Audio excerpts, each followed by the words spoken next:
دي.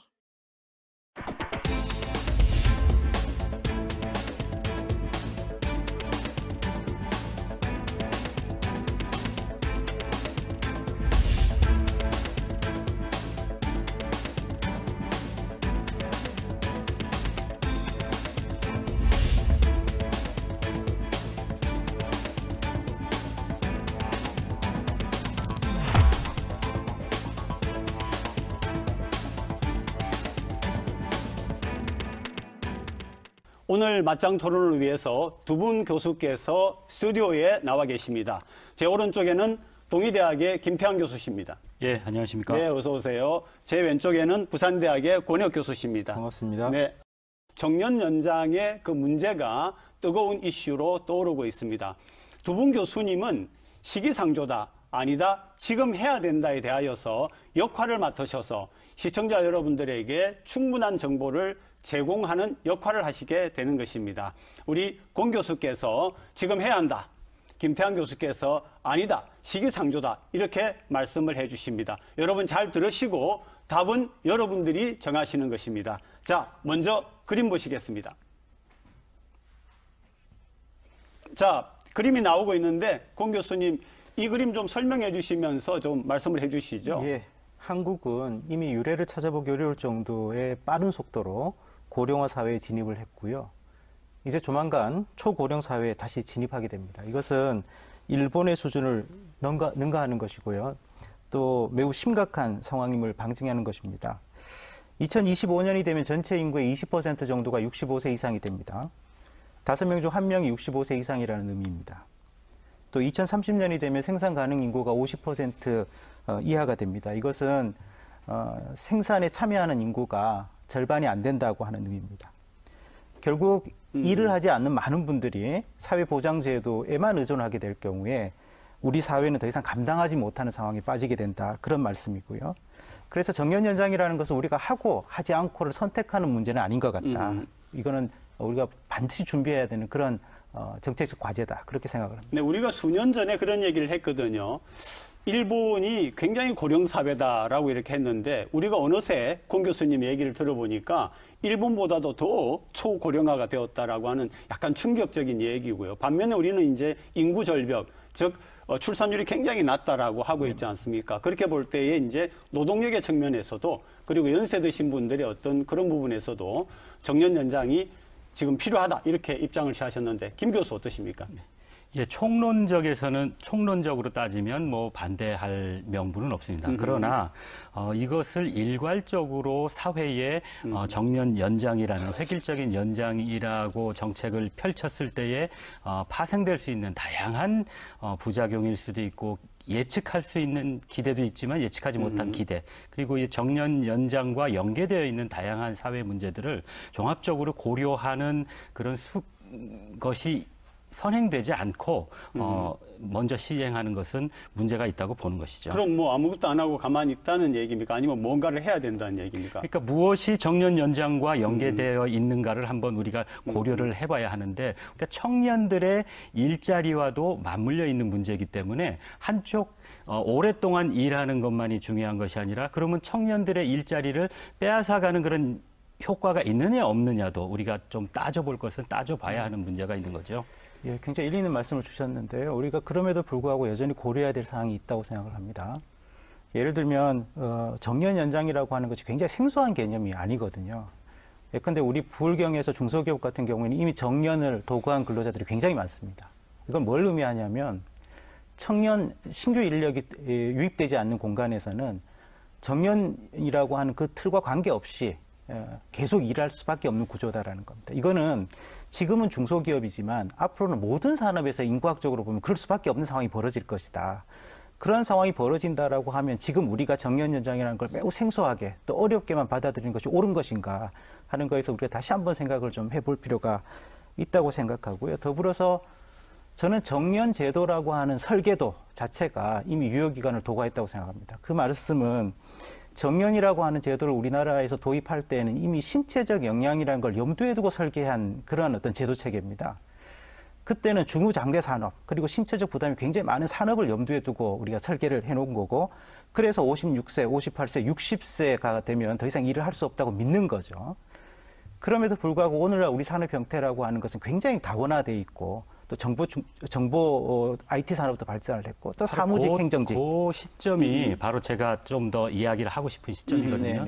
다원화되어 있고 다양한 직군이 존재하기 때문에 그런 다양한 직업군에 따라서는 정년이 연장되어도 문제가 없는 직군이 있고 연장될 때 문제가 있는 직군이 있고 또 아까 말씀드렸던 청년의 일자리를 맞물려서 잠식하는 그런 직종도 있고 하는 것들을 우리가 사회 전반적으로 토의를 하고 어떤 합의점을 합의한 이후에 이것을 시행하지 않으면 우리가 예기치 못했던 그런 결과들 때문에 또 다른 사회적인 비용을 부담할 수밖에 없다는 생각인 거죠.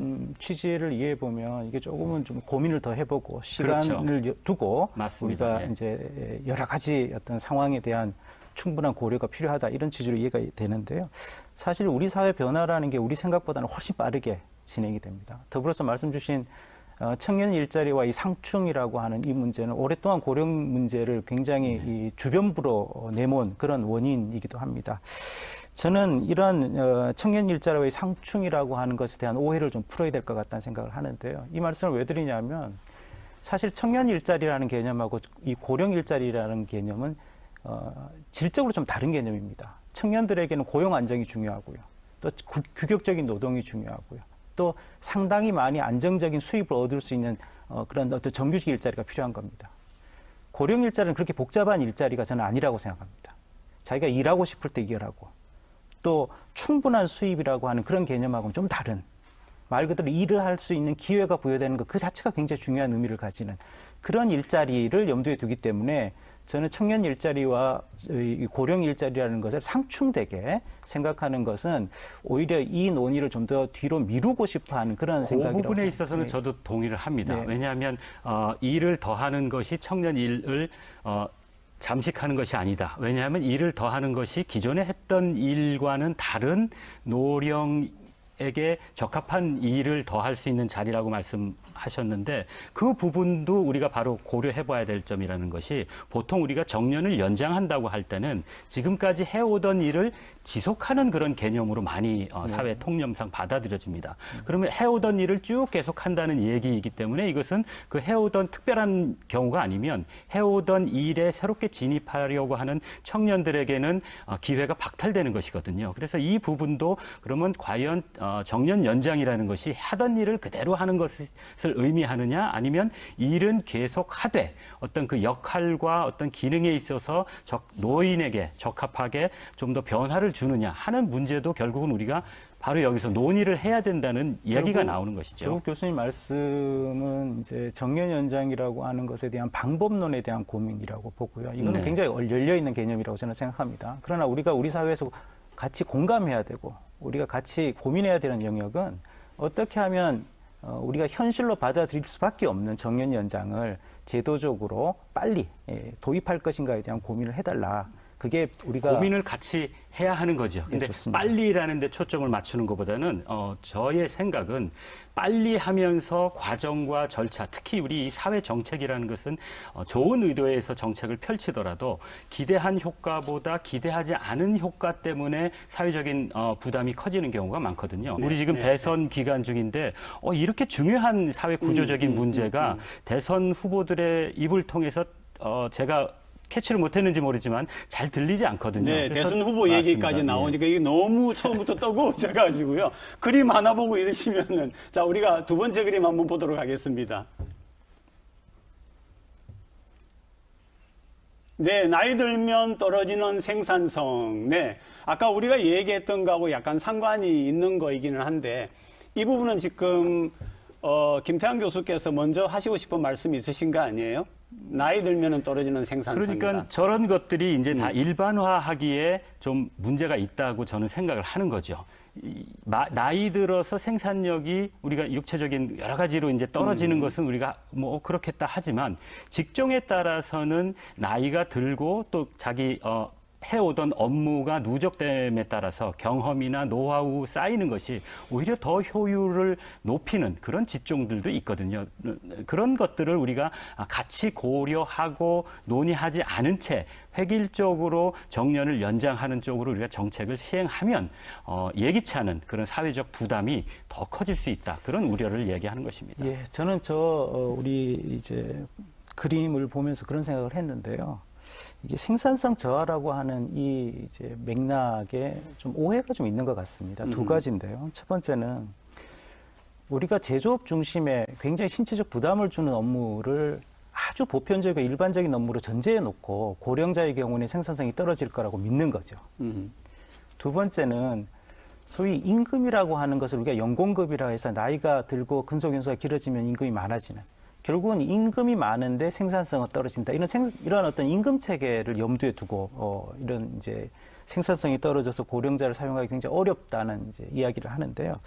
저는 그렇게 생각하지 않습니다. 왜냐하면 오늘날 임금 체계의 개편의 필요성은 계속 이제 주장되고 있고요. 또 많은 사람들이 성과에 비례한 임금이라고 하는데 굉장히 공감하고 있기 때문에 또 고령자에게 일자리를 제공한다고 할 때 그 일자리라는 것이 반드시 근로 시간에 비례한 그런 양적 체계, 기존에 생각했던 연공급을 염두에 두고 있는 거라고 저는 생각하지 않습니다. 따라서 우리 산업이 굉장히 다양화돼서 신체적 부담만을 염두에 둘 필요가 없다는 점, 또 그리고 임금 체계라고 하는 것의 개편을 우리가 필요적으로 병행시킬 수밖에 없다는 점을 생각해 보면 저는 생산성 저하를 이유로 해서 고령자 고용을 조금 논의를 늦추자고 하는 데에는 동의하기가 좀 어렵다. 저는 그런 생각을 했습니다. 네. 교수님이 그 말씀에 의지하더라도 결국은 지금 말씀하셨던 그런 문제들이 어떤 획일적으로 적용해서 보편화시켰을 때에 우리 사회가 또 예기치 않은 부담을 가질 수 있는 가능성에 대한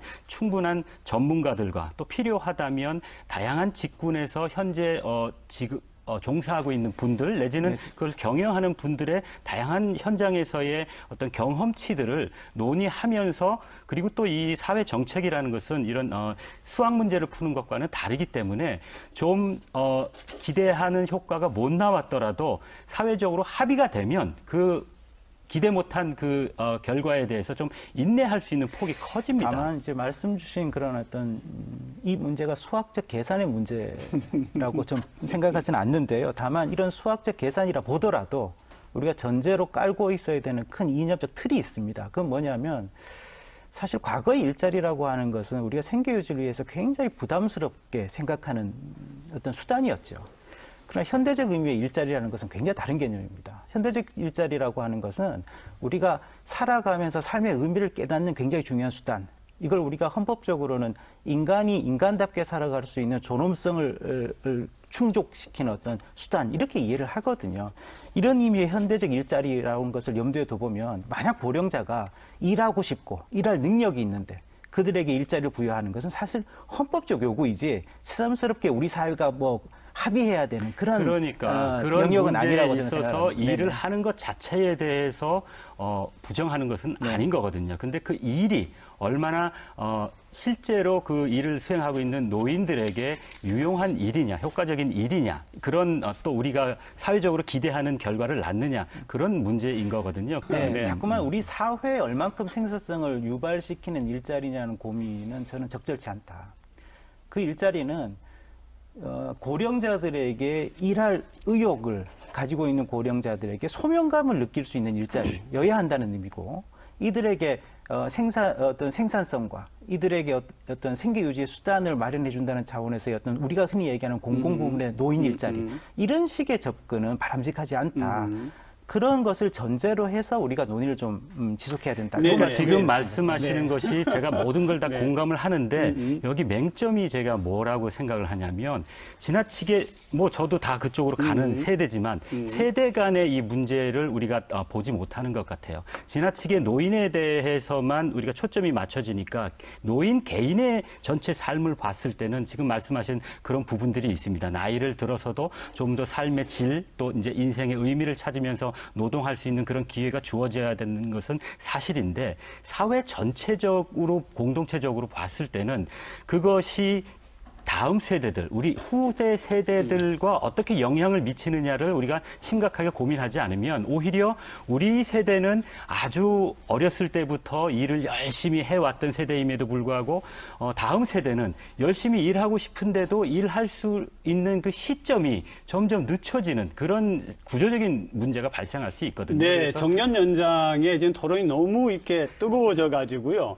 한쪽에서는 지금 헌법적인 권리 얘기가 나왔습니다. 사실은 사회의 다수를 차지하는 그 다수의 그런 어떤 권리를 인정해주고 그것에 마련을 뭔가를 해주는 게 굉장히 중요하다는 거고, 또 한편으로 볼 때는 우리 청년 세대의 지금 취업이 굉장히 문제가 되어 있으니까 이게 이제 뭐 균형을 좀 취해야 된다, 이런 얘기를 지금 계속 하고 있는데, 저출산 문제하고도 연결이 돼 있죠. 저출산 문제하고도 연결이 되고, 그래서 지금 우리가 정년 연장을 하는데 연계된 여러 가지 문제가 나오고 있습니다. 자, 두 번째 우리 슬라이드에 대하여서 마지막으로 짧게 한 30초씩 정리하고 세 번째 슬라이드로 넘어가도록 하겠습니다. 공 교수님 먼저.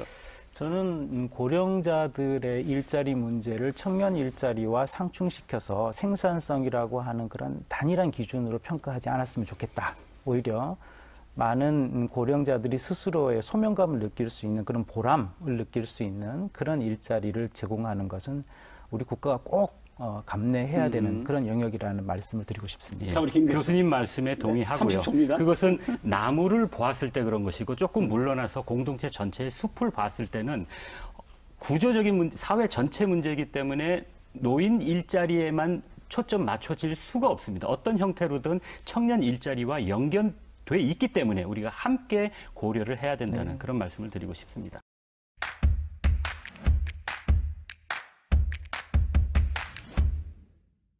그림 하나가 준비가 되어 있습니다. 한번 같이 보시죠.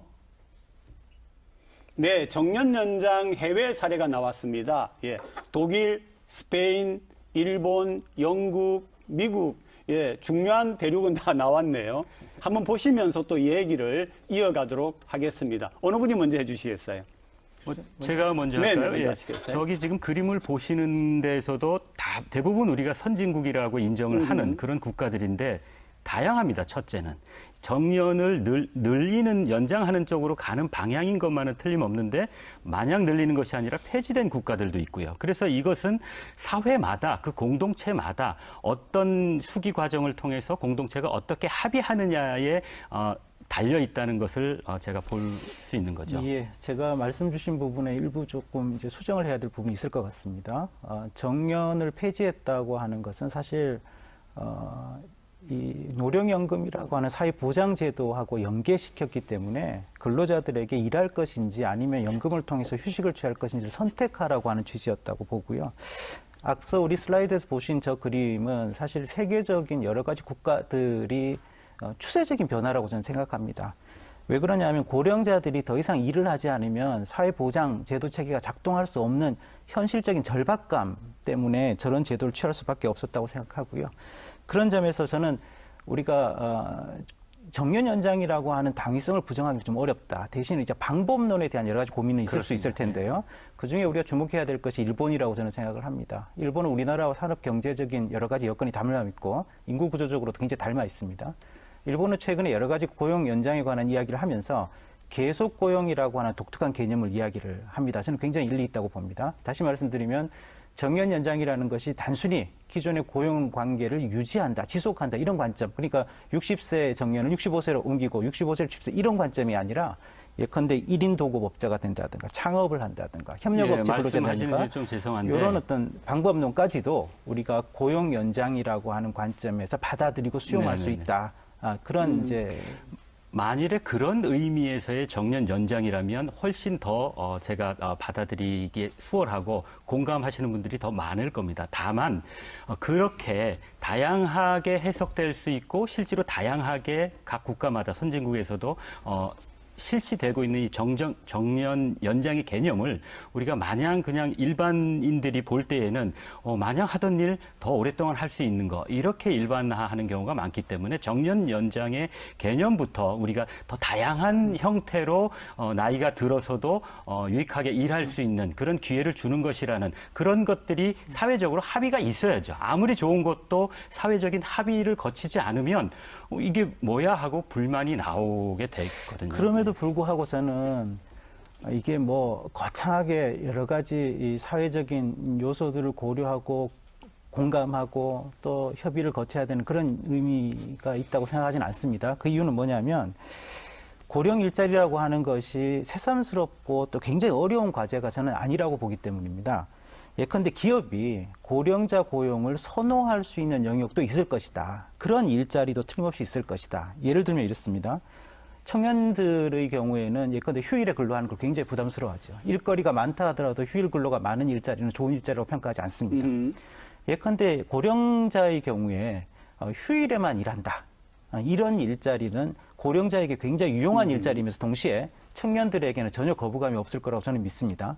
청년들에게 휴식을 주면서 정부로서 고령자들에게 일거리를 주는 이런 어떤 방식도 우리한테 굉장히 유용한 방식인데 우리가 너무 경직되게 일자리의 형태를 하나로만 생각하다 보니까 그런 어떤 부담을 느끼는 거 아닌가 그런 생각을 합니다. 교수님 말씀에 제가 전적으로 공감을 하고요. 만일 그렇다면 좀 더 이야기는 달라지죠. 제가 이렇게 반대하는 그 경우는 달라지는 것인데 보통 정년 연장이라고 했을 때 지금 교수님처럼 유연하게 일을 더 오랫동안 할 수 있는 것이 아니라 해오던 일들, 내가 정년이 몇 세가 됐으니까 난 이제 1년 남았어, 2년 남았어 이런 개념으로 사회적으로 많이 받아들여지거든요. 그래서 그런 개념이 아니라 정년 연장이라는 것이 단순히 하던 일을 지속하는 것이 아니라 노인 친화적인 좀 더 이제 고령자 친화적이고 더 효과적으로 양질의 일을 할 수 있는 기회를 주는 것이라면 반대할 이유가 없는 것이죠. 그러니까 그런 것들을 포함해서 또 그런 것들이 지금 말씀하신 대로 청년들의 일자리를 잠식하는 것이 아니라 오히려 조화를 맞출 수 있다는 말씀이시니까 그렇습니다. 그럼 어떻게 하면 그렇게 할 수 있는가를 우리가 열어놓고 사회적인 공감대를 형성할 수 있는 토론이 과정이 걸쳐야 된다는 이야기인 거죠. 저는. 그럼에도 불구하고 제가 굉장히 기존의 논의에 대해서 유감스럽게 생각하는 것은 기존의 고령자 친화적인 일자리 말씀 주신 그 고령자 친화적인 일자리라고 하는 것이 단순히 근로자들, 고령자들에게 한 푼, 두 푼, 사회적 은혜적 이런 배려 보호 차원에서의 어떤 그런 제도는 지속 가능하지 않다. 그런 거는 당연히 아닌 그건 것이죠. 더 이상 지속 가능하지 않다고 저는 보고요. 네. 오히려 고령자 친화적 일자리라고 하는 이 개념은 고령자이기 때문에 숙련도가 더 높을 수 있고 고령자가 이기 때문에 더 많은 어떤 생산성을 발휘할 수 있는 그런 일자리를 잘 발굴해내자고 하는 그러니까 우리 사회에 숨겨져 있는 일자리가 굉장히 많을 거라고 봅니다. 공감합니다. 그 부분에 그런 대해서는. 관점에서 맞습니다. 일자리를 예. 우리가 좀 더 고민해야 맞습니다. 되는 예. 그런 것을 사실 정년 연장이라는 논의는 그 고민을 좀 해달라는 그럼요. 예. 그런 이제 논의라고 저는 보고요. 우리가 지금 하자는 거거든요. 그 네네. 고민을 넘어서서 건너뛰고 수행하는 것은 비용이 오히려 크다 하는 것이고 다시 하나 더 말씀드릴 것은 그런 노인층 고령자들 입장에서의 그런 고려들을 하는 만큼 그러면 그렇게 했을 때에 지금 저출산과 청년의 문제가 상당히 심각한데 이들에게 미칠 수 있는 영향은 없는지 오히려 거꾸로 사회 전체적으로 보면 지금 맨 첫 번째 그림에서 보았다시피 일하는 사람들이 부양해야 할 노령 인구가 늘어나는 것이 구조적인 문제거든요. 그러면 부양받는 사람이 일해서 부양 안 받도록 하는 것보다 부양할 층이 좀 더 양질의 일, 또 좀 더 일찍 일자리를 많이 가지고 부양할 수 있는 능력을 키우도록 사회가 구조를 이렇게 개편해가는 것이 오히려 더 현명한 것이 아니겠는가. 그래서 이 문제는 이렇게 단편적인 문제가 아니라 서로 연관돼 있기 때문에 우리 사회의 고질적인 저출산, 뭐 또 청년 일자리 다양하게 있기 때문에 우리가 그런 거를 지금 대선 전국에서라도 좀 누군가가 이렇게 좀 끄집어내서 좀 이야기할 수 있는 우리 기회가 김 됐으면 교수께서 하실 좋겠습니다. 말씀이 굉장히 많으셔가지고 오늘 두 분이 토론하면서 굉장히 저도 처음 듣는 흥미로운 그런 개념들이 많이 나왔습니다. 사회적 은혜적이라고 하는 단어도 굉장히 재미나다고 생각을 했고요. 아마 이 방송을 보시는 분들이 청년들의 취업하고 정년 연장이라고 하는 게 그냥 단순하게만 생각했는데 이게 절대 단순한 문제가 아니고 그 안에는 많은 문제가 있구나 하는 것들을 우리가 알 수가 있었습니다. 이제 우리가 거의 마무리해야 되는 시간이기 때문에 한 말씀씩 해주시기를 바랍니다. 아까 마무리가 지금 이렇게 마치셨기 때문에 공 교수님 마무리 발언 부탁드립니다. 예, 저는 이제 패러다임을 좀 바꿔야 될 것 같다. 이게 고령 일자리라고 하는 거가 청년 일자리를 같은 차원에서 같은 기준으로 같은 맥락으로 이해를 해서 청년들과 고령자들이 서로 일자리를 두고 서로 다투는 관계로 이해하는 것은 이거는 고령 고용에 관한 논의에 전혀 도움이 되지 않는다. 오히려 이것은 기존의 문제점을 보고도 자꾸만 외면하거나 우회하는 이런 거다. 오히려 문제점 앞에서 좀 더 직시하고 좀 더 저돌적으로 이 문제를 해결하기에 나설 필요가 있다는 점, 이런 점을 말씀드리기 위해서 우리가 고령 고용에 대한 적극적인 어떤 고민을 시작하는 계기가 됐으면 좋겠다는 말씀을 드립니다. 자, 김 교수 1분 드리겠습니다. 예, 권 교수님 의견에 공감하면서 우리가 사회 문제를 특히 볼 때는 이게 수학 문제가 아니기 때문에 천재가 나타나서 해결할 수 있는 것이 사회 문제가 아닌데 나무와 숲을 같이 볼 수 있는 지혜가 늘 필요합니다. 그래서 우리가 고령화 문제를 나무에만 치중하면 노인들이 더 건강하게 일할 수 있는 기간을 늘구면 좋다고 볼 수 있지만 그게 어떤 형태로든 사회의 다른 분야와 연결돼 있습니다. 이건 연금 문제하고도 연결돼 있고 저출산, 청년 일자리 문제하고도 다양하게 연결돼 있기 때문에 이것을 사회 전반적으로 공론의 장을 통해서 논의하고 전문가들을 통해서 그리고 또 사회적인 합의가 이루어진 이후에 시행되어야 혹시라도 발생할 수 있는 좀 부작용 같은 것들도 우리가 인내할 수 있는 그런 효과가 커진다는 그런 말씀을 드리겠습니다. 네, 오늘 정년 연장을 두고 우리가 맞짱 토론을 벌였는데요. 굉장히 유용한 얘기들이 많이 나왔습니다. 한 가지 굉장히 중요한 사실은 디테일의 힘이 필요하구나. 그냥 막 하는 그런 정책이 아니라 디테일하게 준비해서 하는 정책이 필요하구나 하는 것을 배웠습니다. 우리 시청자 여러분들께서도 지금 찬성과 반대라기보다도 지금 해야 하는가 시기상조인가, 지금 해도 된다라고 하는 권 교수이셨고요. 아니다, 아직은 시기상조고 뭔가 좀 더 필요하다라고 하는 우리 김 교수셨습니다. 오늘 두 분 유익한 토론 해주셔서 감사합니다. 감사합니다. 다음에 또 뵙도록 하겠습니다. 감사합니다. 네, 수고하셨습니다. 네, 고맙습니다. 네.